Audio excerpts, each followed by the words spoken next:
Hello viewers, and welcome to the first of a new series of commentated games of Warhammer 40,000 Conquest. My name is Mitch, and I am the Hive Tyrant. Today, I'm pleased to present the inaugural installment of a new channel feature called Monday's Mirror Mayhem. This is going to be a regular weekly series of games in which two players, namely Pejhmon Kamaie, as well as his partner Shirin, each play the same warlord against one another, but each player will build their deck using a different choice of allied faction, or, as is the case for Tyranids, a different synapse unit. Each of our players will construct a tournament-quality deck for the Warlord of the Week as if they were going to take on any kind of tournament context opponent.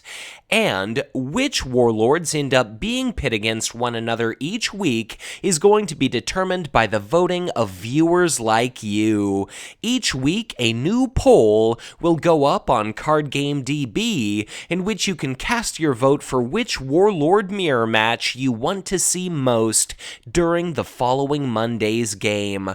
Plus, each week, whether it be Pejhmon or Shirin, the player who loses will receive the first pick of allied faction for the following Monday, and we will not publish a mirror match featuring the same faction within 2 weeks of one another. So, with our premise aside, look for the link to the poll to select next week's mirrored warlord in the comments section below. And for our first installment of Monday's Mirror Mayhem, I very much hope you enjoy a match pitting Zarathur High Sorcerer against Zarathur High Sorcerer.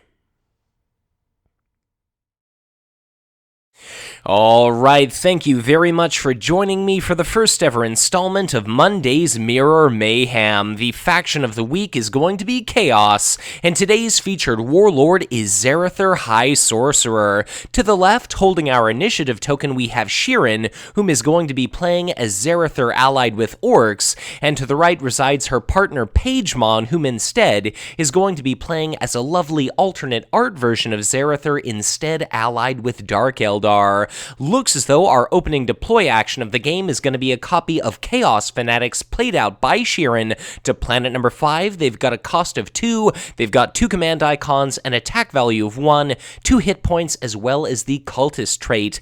Both of our players have decided to play a copy of Promise of Glory, the zero-cost Chaos event, which means that each of our respective players have stood to generate 2 cultist tokens in each of their HQs. Each of those cultist trait tokens has an attack value of 1 as well as 1 hit point, and upon attempting to deploy a demon, you can sacrifice 1 of those cultist tokens in order to decrease the requisite resource cost of that army unit by 1. And it looks as though Shirin has already decided to ditch both copies of her cultist tokens in order to put into play a copy of the signature army unit Zarathur's Flamers, now garrisoned at planet number 1. For the cost of 2 resources, it's got a command icon, 2 attack, 2 hit points. It's got the Tzeentch trait, is a demon, and importantly, as an action, you can decide to sacrifice that unit in order to pick an enemy non-warlord unit to receive 2 points of damage. Looks as though there is a lot of activity going on at planet number 1 indeed. On the right side of the table, Pejhmon has ditched his own pair of cultist tokens in order to put out a Nurgle trait demon. It's going to be a copy of the 2-cost Rotten Plague Bearers. They've got a command icon, no attack value, 2 hit points, but as an action, you can exhaust that unit to deal a single individual solitary point of damage to any enemy unit present at that planet. Also having taken place at planet number 1, Pejhmon has deployed one of our newest Chaos faction units, brand new as of Decree of Ruin, the first war pack in the Planetfall cycle. It's going to be the Ravening Psychopath for the cost of 2. It's got a command icon, 1 attack, 3 hit points, and upon successful resolution of an attack, you can deal it 1 point of damage paid out as a cost in order to deal a single point of damage to a target enemy army unit present at that planet. so you could have it attack a token or a warlord, and then trigger that reaction to have it potentially end up killing off an enemy army unit. And considering both of our players are going to be playing Zarathur, each and every instance of damage is going to be augmented, modified, amplified by 1, therefore the more the merrier. And speaking thereof, it looks like both of our players are deciding to absolutely saturate planet number 1 with Rotten Plague Bears. Shirin throws out a copy of her own, and now Pejhmon instead has 2 copies at that planet. Note that the initiative token is going to be in Shirin's possession, and therefore she'll get the opportunity to trigger actions first, but I can only imagine we're going to be seeing a lot of action one way or another at planet number 1. Both of our players send their warlord to planet number 1. Note we've got a second copy of Chaos Fanatics now stationed at planet number 3 by Shirin. That 2 command icon unit is conveniently going to cut off the 1 command icon that happens to be exhibited by that copy of Splintered Path Acolyte under the possession of Pejhmon at that planet, and looks like planet number 1 is going to end up going to Pejhmon there, so that's going to be a card and a resource for him. Looks like during our command phase or during the combat phase, doesn't really matter too particularly much, that's going to be the Rotten Plague Bears controlled by Shirin exhausting to attempt to deal 2 points of damage to the enemy copy of Rotten Plague Bears. Thanks to the timely interjection of the Chaos event Sowing Chaos being discarded, that's only going to be a single point of damage successfully dealt to Pejhmon's Plague Bearers. And now that unit itself is going to be directing a couple points of damage at one of Shirin's units, which I can only frankly imagine is going to be that Zarathur's Flamers, because if it can attack and then sacrifice itself, you're going to have a very bad day indeed. But looks like we see a copy of Tzeentch's Firestorm, that Tzeentch trait, 2 shield icon card, end up discarded, and definitely a bit of a shame to always see that go, but considering Zarathur himself is going to be the one and only Chaos faction warlord that has access to the Shrine of Warp Flame, it's therefore entirely possible that we could see that recurred, although that's only going to be able to bounce the topmost Tzeentch card from your discard pile to hand, and thanks to the discard of that copy of Zarathur's Flamers, that's going to end up killing off Pejhmon's copy of Rotten Plague Bears, but if Shirin ends up getting that signature support, I doubt that she would be too upset at the notion of recurring such a monumentally powerful signature army unit that, go figure, is going to synergize just beautifully with Zarathur's ability. But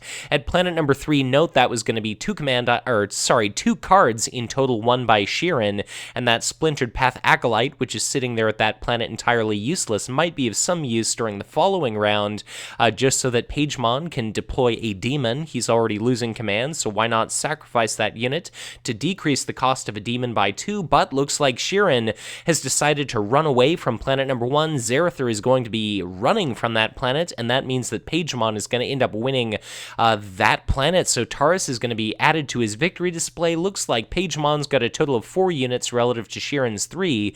Shirin's exhausted copy of Rotten Plague Bears is going to be killed off by that Ravening Psychopath. There are no other battles to be taking place, and now our players are in the process of resolving their HQ phase.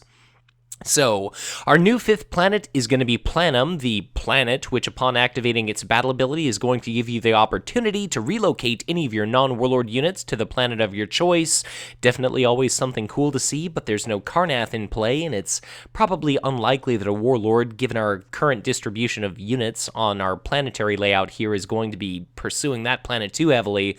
But regardless, that HQ phase meant 4 resources, 2 cards for each of our players. Note, planet number 1, continuing with that alternate art theme, Pejhmon puts out a copy of our recently released Khorne Berserker. I believe that's new as of the 2015 Winter Tournament kit. It's a 3-cost unit, 1 command icon, 2/4 with the Brutal keyword. It's kind of a bit of a shame that Pejhmon actually has initiative at our current planet number 1. Note, each of these planets is going to be oriented to face the player that's going to be possessing the initiative token when that planet happens to be the first planet. So, Khorne Berserker normally wants to take damage and then swing for an additional, point or 2 or 3, thanks to that Brutal keyword, and if it has to attack first, then that about sucks. But it's great against Warp Storm, something like that. It's insulated from Sowing Chaos, which we saw discarded earlier as shields. So especially considering both of our players are indeed going to be playing Chaos, just keep in mind that at any moment, any 2 or lower cost unit positioned at a blue technology icon possessing planet could stand to be destroyed. And the moment that is a reasonably low number, looks like it's just going to be that rogue trader sitting there at planet number 5. So Shirin tossed that out, just a card and a resource for a command icon and a +1 resource bonus. And so far, Pejhmon hasn't done anything to contest that. Pejhmon's already got a red and a green icon, so if he wins planet number 1, if he wins planet number 2, that is going to be the game for him, or if he wins planet number 1 and planet number 3, that's going to be the game for him through red material type icons instead of green strong point icons. Note, during our deploy phase, that's pretty interesting. We see that copy of Rotten Plague Bears being played to planet number 2 by Shirin as an action exhaust to attempt to deal a single point of damage, I can only imagine, to the Incubus Warrior at that planet, and that was definitely a bit of a gamble. So Shirin had 3 command icons present at that planet, and the same can be said for Pejhmon. But if Shirin would have exhausted her Rotten Plague Bears, losing a command icon, and successfully killed that Incubus Warrior, then it would have been her 2 command icons versus Pejhmon's 1, so she'd have come out ahead. But unfortunately, the timely discard of a copy of Sowing Chaos prevented that effect from being resolved, and now by Shirin, we see another copy of Zarathur's Flamers stationed at planet number 2, so 3 command icons equals 3 command icons, and therefore, unless we see a Warlord show up at that planet, neither player is going to be able to pick up that incredible 2-card bonus associated with Boundless. But planet number 1 is looking like it would be a very poor life choice indeed for Shirin to go to, and she wisely avoids that planet. Looks like Pejhmon is going to go through 4 red material type icons. He sends his homeboy Zarathur to planet number 3, dropping off that copy of Rotten Plague Bears and the Ravening Psychopath in the process. But planet number 1, Pejhmon's got the Zarathur's Flamers, he's got the Khorne Berserker. Looks like there's not really anything Shirin could do to attempt to contest that planet outside of something along the lines of Infernal Gateway, but considering that Pejhmon had initiative, that would probably be a very poor life choice indeed, to drop down some unit just with full expectation that it was going to die. Yavarn is going to end up being captured there by Pejhmon. Looks like Pejhmon's copy of Zarathur at planet number 3 is going to take a swing at Shirin's Warlord. It's going to be successfully dealing a single point of damage thanks to the discard of another copy of Sowing Chaos. I wonder if our players realize that you can play those as events. They're not purely meant as shields, which I say entirely tongue-in-cheek. Of course, our players realize that. Looks as though Shirin has decided to run away from planet number 3, and that is pretty interesting. That's going to be Aatrox Prime blasting all 3 of those units stationed at our soon-to-be planet number 1. So the Chaos Fanatics, the Rotten Plague Bears, Zarathur's Flamers, each and every one of those units is going to take a single point of damage. And it looks as though Yavarn being captured by Pejhmon was not actually activated. Sometimes Chaos faction players do go after that planetary ability just because if you can put an army unit from your hand into play, if your opponent puts something small out, but you're doing something like deploying a Black Legion Helldrake or a Vicious Bloodletter, you can definitely end up coming out ahead. But note, Zarathur to the right, Pejhmon's got a couple different army units in his HQ, and now it's going to be critically important for Shirin to try to block off her partner's victory condition at planet number 2 there. So that's going to be a copy of Ravening Psychopath and Rotten Plague Bears positioned at that planet, but tossing out a big, powerful Chaos Elite, we're going to see a copy of the Nurgle trait Gleeful Plague Beast stationed at planet number 2. It's going to be a 5-cost unit with 3 attack, 5 hit points, 1 command icon, and as a forced reaction upon the onset of the combat phase, each and every present unit at that planet is going to take 1 point of damage. But traditionally, you want to have your Zarathur show up at that planet so that all your units take 1 point of damage, but each and every present enemy army unit, or token, or synapse, or warlord, I suppose, is going to take 2 points of damage instead. But Shirin shows up at planet number 1, Pejhmon ends up going to planet number 2, so it looks as though Shirin is going to pursue that forced random discard battle ability, and I can only imagine, considering just how many units she has present at that planet, she is going to absolutely obliterate that Incubus Warrior and the Splintered Path Acolyte. But note, Pejhmon's going to have initiative at planet number 2. He's going to basically steal that, despite the presence of an enemy unit, and Shirin holding the initiative token. But Planet number 1 is going to be a couple of cards for Shirin. Note that copy of Rotten Plague Bears is going to handily kill off that copy of the enemy Incubus Warrior. That's going to be a 2 points of damage, killing off that 2-cost unit. And at planet number 2, that's going to be a copy of Rotten Plague Bears being exhausted as an action to deal a point of damage there to the Gleeful Plague Beast. So note, we're still in the middle of the command phase, because otherwise that Gleeful Plague Beast would potentially be able to kill off the Rotten Plague Bears prior to its ability to attack. But Pejhmon is going to pick up a card and a resource thanks to planet number 2, and then Shirin instead is going to end up accruing 2 resources at planet number 3. Planet number 4 is going to be a couple of resources and a card for Shirin, and planet number 5 is going to be 2 resources and a card for Shirin as well. So, it goes without saying that she is most definitely behind in regard to planets. In her victory display, she's yet to pick up any, but she's definitely been doing rather favorably economically, and that disparity between our two players is starting to become all the more powerful. So, that copy of Rotten Plague Bears is going to be destroyed, and if there's anything I can surmise based on Pejhmon picking up the token bank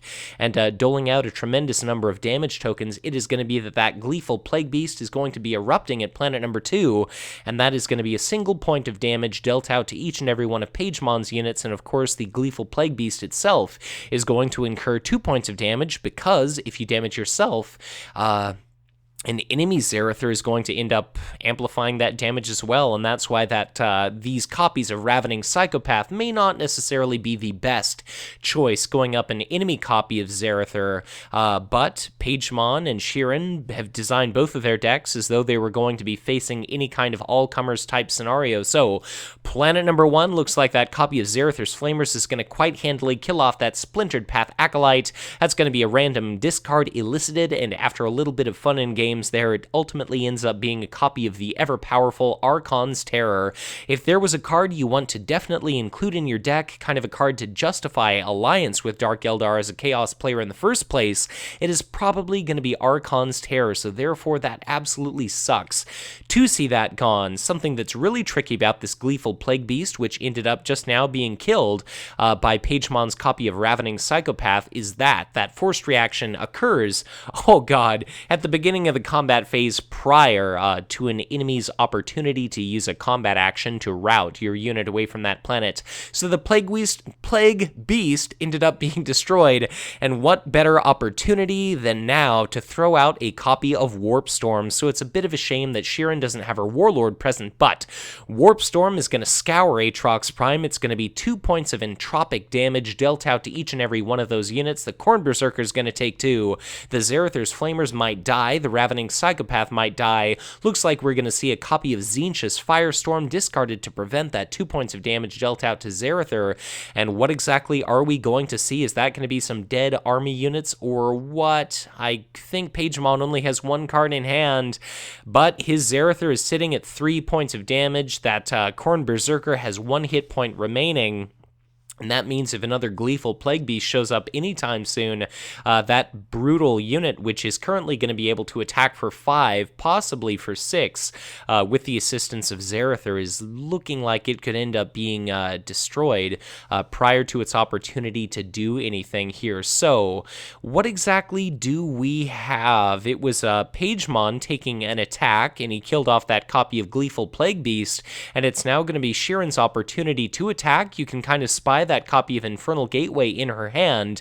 It's entirely possible, therefore, we could see a copy of something along the lines of a Noise Marine Zealots being dropped down at that planet, thanks to the Gift of Isha-esque effect, which is Infernal Gateway, and that would be an opportunity to swing for 4 at Zarathur, which could potentially end up bloodying that Warlord, unless we see another copy of Slaaneish's Temptation or Tzeentch's Firestorm, some sort of 2-shield value card, or if we end up seeing Mark of Chaos, Zarathur's signature attachment, which of course has an associated shield value of 3. So it's all going to potentially come down to, okay, so there's going to be a copy of Tzeentch's Firestorm being played conventionally to try and get rid of this copy of Khorne Berserker, and this is going to be a very interesting scenario here. Because if that copy of Tzeentch's Firestorm manages to kill off that unit, a Noise Marine Zealot showing up at that planet is going to have an opportunity to, of course, take a swing at Zarathur, potentially bloody him, and then if Zarathur hangs around at that planet, if he attacks the Noise Marine Zealot, he'll deal it, say, 2 points of damage, but if Pejhmon isn't holding any sort of Tzeentch's Firestorm himself, if he can't augment that damage, he's either going to have to retreat and be forced to give up that planet, or he's, if he decides not to retreat at the end of a combat round, then he's going to kind of risk attacking that Zealot again, and then a 2 shield value card would most definitely result in the bloodying of Zarathur. Looks like we do see that copy of Infernal Gateway thrown into play, and that's going to be, curiously, a copy of Zave's Split Tongue being tossed out onto the tabletop. That's a very curious choice, but at the very least, it happens to be a unique unit. So we see a copy of Archon's Terror discarded as shields. Zave's is only going to end up dealing out 1 point of damage successfully to Pejhmon's Warlord. Zave's himself ended up taking 2 points of damage.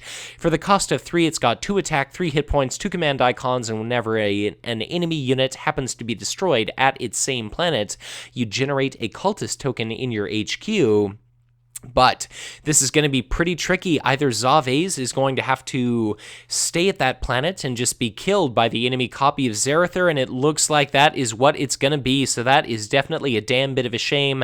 If only that would have been a copy of Noise Marine Zealots, and Archon's Terror could have actually routed that unit, but God, that just kind of sucks. I mean, a swing of 2 just was not going to cut it, but of course, had it been that powerful Noise Marine Zealots, it would have been that unit routed, and then at the end of the combat phase, as that unit would have been remaining in play, Infernal Gateway just temporarily keeps those units alive, so it would have been discarded, but all the same, that about sucks that Zave's Split Tongue is, dead, and the Infernal Gateway is gone. That's going to be a very powerful event, one of those 2-copy cards in Shirin's deck that she no longer has access to, but at the very least, she's now gotten rid of a couple of different copies of Archon's Terror, and statistically speaking, even though I cannot see how many cards exactly Pejhmon has remaining in his deck, I would imagine it's rather unlikely for him to see the last individual copy of Archon's Terror for the remainder of this match. So,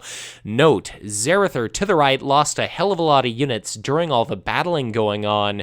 Aatrox Prime, which ended up being resolved, dealt a point of damage to each of the units present in Shirin's HQ, so her Warlord has 4 hit points remaining relative to Pejhmon's Warlord with 2 hit points, and Shirin's got a copy of Snakebite Thug, which I can only imagine is going to be showing up at planet number 1, but it's already got a point of damage on it. So, note, we've seen another HQ phase come and go. Planet number 4 is going to be Karrnath, a wildcard planet. It allows you to trigger the battle ability of any other planet in play. Allied to the Orcs, one of those god-tier cards, we see Ammo Depot, the 1-cost support, being put into Shirin's HQ as an... Oh, go ahead. All right, thank you for sharing that, Pejhmon. As an action, you can exhaust your Ammo Depot as soon as you've got 3 or fewer cards in hand in order to draw an additional card. So, note, Pejhmon's going to have initiative at the planet, which, if he captures it, is going to be the game for him. If he somehow fails to capture this planet, he's going to be able to potentially win at Farron as well. Looks like we've got a copy of Rotten Plague Bears showing up at that planet, and that could be a sterling opportunity for Shirin to send her Warlord to the first planet, and you could use that Rotten Plague Bears as an action to try to kill the Incubus Warrior prior to its having an opportunity to attack. Note, our player to the right, Pejhmon, has got 8 resource tokens, but does he have anywhere near 8 cards in hand? Of course, the answer is no. So is he at a bit of a dearth for army units? I can only surmise that he is. I've lost which players... I guess it's Shirin's deploy action. She throws out another copy of Promise of Glory. That's going to be a couple cultist tokens in her HQ, and it looks as though she is passed. I can only imagine both of our warlords are going to be showing up at planet number 1. And note, Shirin brings those 2 cultist tokens with her, and as soon as those ready, even a 1 attack value unit, should it have an opportunity to attack, if your Warlord Zarathur is present, it'll have the opportunity to deal out 2 points of damage per swing, and for the cost of 0, apart from a card, that's a pretty powerful little effect there. So planet number 1, that's going to be the Incubus Warrior, making all the difference. Pejhmon's going to pick up a card and a resource, but the Rotten Plague Bearers is going to send a stream of 2 points of damage being dealt out to that Incubus Warrior. That's going to be that copy of the signature attachment Mark of Chaos being discarded, and that is a bit of a shame to see that go. It's absolutely fantastic because you could affix that to a Zarathur's Flamer or a Gleeful Plague Beast, and then the instant that that unit ends up leaving play, you deal a single point of damage to each and every enemy unit present at that planet, I believe is the phrasing of that card. But note, planet number 2 is going to be a total of 2 resources to the left for Shirin. Planet number 3 is going to be a card and 2 resources for Shirin, and planet number 4 is going to be also 2 resources and 1 card for Shirin. So like I've been saying, if there's anything she's been doing well, it's been delaying the inevitable and just raking in all kinds of gains, financially speaking, in regard to resource and card income. But planet number 1, that Incubus Warrior, which was preserved by the Mark of Chaos, it's going to take a swing at, I can only imagine, the enemy copy of Zarathur. Shirin throws out her copy of Infernal Gateway, and that about sucks to get rid of that, but basically 4 damage. Oh, God. All right, so 4 damage cut by 1 is only going to be 3. Shirin's Warlord is sitting at 1 point of damage, but that enemy copy of Zarathur is not going to be quite so fortunate, so Shirin, being a little bit ballsy, she takes a swing with her Warlord, and Pejhmon Zarathur is going to be outright bloodied. So I very much hope that Pejhmon at the very least has the opportunity to enjoy that just glorious and beautiful alternate artwork, because it about sucks to have Zarathur being bloodied. I believe he drops to something along the lines of maybe at most a 1/6 Warlord on his bloodied side, and of course he no longer amplifies damage, and now he is going to be a monumental liability. But Aatrox Prime is going to be captured by Shirin. Congratulations to her. That's going to be 1 planet type icon of each kind in her victory display. Note she's got another copy of Ammo Depot in play. Zarathur there to the right for Pejhmon. He throws out a copy of that Shrine of Warp Flame I alluded to earlier. Whenever an enemy army unit happens to be destroyed, you can simply exhaust that support in order to recur the topmost Tzeentch trait card from your discard pile to your hand. It's a little bit difficult to remember, but I would imagine that for Pejhmon, that's either going to be a copy of Tzeentch's Firestorm or Splintered Path Acolyte. Those are 2 very prominent Tzeentch trait cards, but I happen to forget what exactly he has played. Both of our players have a simply absurd amount of resources, but which of our players has the 2 copies of Ammo Depot sitting on the table, which are going to be basically affording you an extra 2 cards each turn, and when you're drawing 2 or more times as many cards as your opponent is, things are probably going to go pretty well for you. So what does Shirin have to do? Shirin has to block off Theron, because otherwise Pejhmon's going to be able to win the game. He's got, let's see, 2 red and 2 green icons and 1 blue, so it's going to be up to Shirin to block planet number 1, planet number 2, and then she'll have to come down to planet number 3, and then ultimately stand to take this one home. So let us see, what exactly is there going to be next in store for our players? Shirin's got a mountain of resources. As soon as she plays out some additional army units, whether it's planet number 1 or 2 or 3, whatever it happens to be, she'll be able to, I guess just trigger the Ammo Depot and then put even more units into play. Something particularly devious that she could do is, let's say, there's no unit for her to take a swing at, but something like, let's say Zarathur, if Pejhmon to the right didn't stand to put out a single additional army unit, and Shirin had some big, frightening army unit, Pejhmon could send his Warlord to planet number 3, which seems relatively safe from molestation. Shirin could send her Warlord to planet number 2, win the battle at that planet, activate Planum's battle ability to move her big fearsome unit to Karnath, and then maybe if she drives off Pejhmon's Warlord, she'll win Karnath, and she'll be able to trigger Planum and then kind of shift that big scary unit exactly wherever she'd like it to be. But Planet number 2, Pejhmon throws out a copy of Zarathur's Flamers, which is going to be able to attack for 2 and to be sacrificed for 2. But note, currently in possession of our initiative token is going to be Shirin. She's got a copy of Ravening Psychopath at planet number 1, and whenever the Psychopath has an opportunity to attack, all of a sudden it's going to no longer deal itself 2 points of damage because of the enemy Zarathur, because a bloodied Zarathur has no ability whatsoever. So it's definitely going to be a bit of an uphill battle from this point forward for Pejhmon, but allied with the Dark Eldar, we've now got a copy of Slith Mercenary being thrown out to planet number 3, and I can only imagine that Pejhmon is going to be running out of actions rather quickly, and then there's going to be a fantastic opportunity for our Chaos player to the left to purchase control of that Slith Mercenary, but I guess let's see what is going to go on. Looks like Shirin does not purchase control of the Slith Mercenary, so I'm kind of wondering what exactly her thought process is behind doing that. Maybe she's just assuming that Zarathur,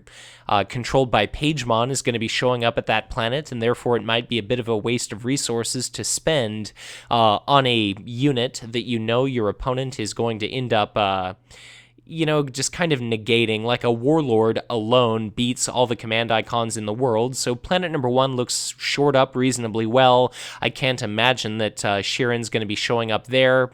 Well, okay, I guess she does. So she must be going after Farron's ability, and I suppose she's a bit less of a risky player than I am, and I guess a lot of it had to hinge on the contents of her hand as well.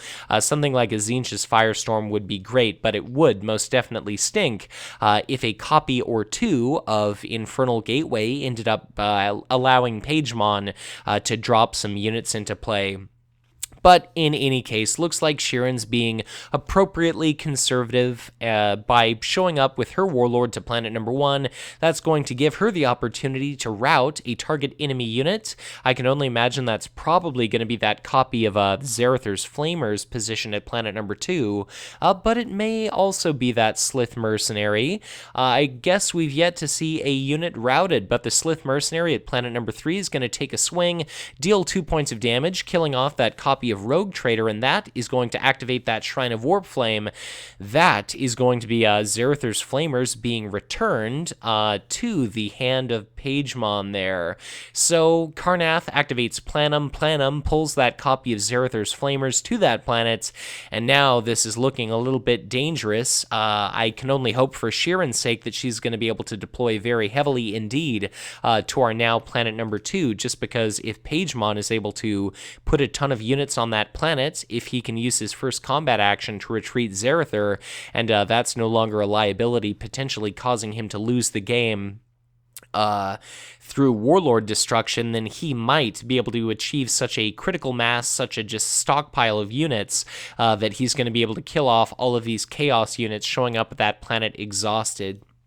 But looks like Shirin deploys another copy of Zarathur's Flamers to planet number 1, and there's another alternate art card. I can only imagine it's a bit of a deploy stall, or a bit of a, warp storm proofing, but Pejhmon throws out a copy of our alternate art promotion on his Zarathur's Flamers at planet number 2. He throws out another copy of Zarathur's Flamers, and both of our players have, are continuing to put out units, taking deploy actions. We see Ammo Depot activated by Shirin. She throws a copy of promotion onto her own copy of Zarathur's Flamers, and now we've got a copy of Khorne Berserkers stationed at planet number 2 as well, and that's, like I said before, going to be a 2/4 brutal unit, and at this point, the initiative token is not going to be in Shirin's possession, so she could definitely nuke the shit out of planet number 2 with that mountain of resources she's got. She might be able to lay down the twin Warp Storm effect to deal 4 points of damage to each and every enemy unit present at that planet, which would affect the enemy Zarathur there. And that would be a fantastic way of dealing with that big bunch of units, but all the same, if you look at Pejhmon's side of the table, he's just got a tremendous amount of savings himself. I don't know if he's trying to put his warp children through college or what exactly it may be, but he's certainly got quite the stockpile of resources, and I can only imagine that it's just the utter lack of cards in his hand that is kind of preventing him from being able to do more with those. But note, at planet number 1, we see a copy of the signature attachment Mark of Chaos put into play on that already promoted copy of Zarathur's Flamers, and this is going to be incredibly nasty just because, okay, during our command phase, Shirin goes to planet number 1, Pejhmon shows up to planet number 2. It's going to be a card and 2 resources at planet number 1 for Shirin, and at planet number 2, that's going to be a card and a resource for Pejhmon. Here's hoping for his sake he gets something pretty damn good. But like I was saying, at planet number 2, we could see that copy of Zarathur's Flamers, like the initiative token, is currently in the possession of Pejhmon. But what we could see is, like during the following round, which would be ideal to do this, it looks like Shirin is going to be possessing initiative, so during the command phase, her Warlord is going to show up at our final planets, and then as her very first action, she could sacrifice that copy of Zarathur's Flamers to deal 3 points of damage to the enemy copy of Zarathur's Flamers, which possesses an attachment, or 3 points of damage to that copy of Khorne Berserker. And once she's done that, that Zarathur's Flamers leaves play. Zarathur is going to be sitting at that planet, and then that's going to be 2 points of damage dealt out to each and every enemy unit.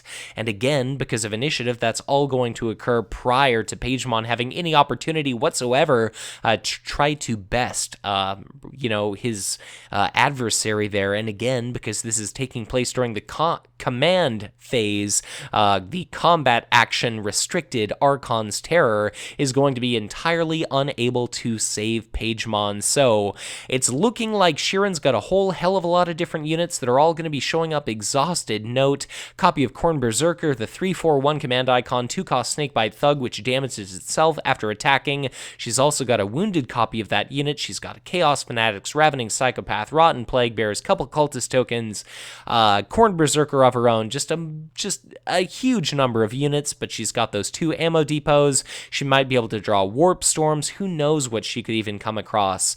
But at the opposing planet, we've got now an Incubus Warrior, Zarathur's Flamers, a Khorne Berserker, another Zarathur's Flamers, that Slith Mercenary.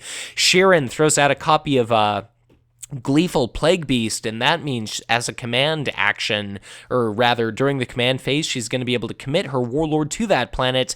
Note, her copy of Zarathur has 1 hit point remaining, therefore, moving into the combat phase, Zarathur is going to be entirely hail.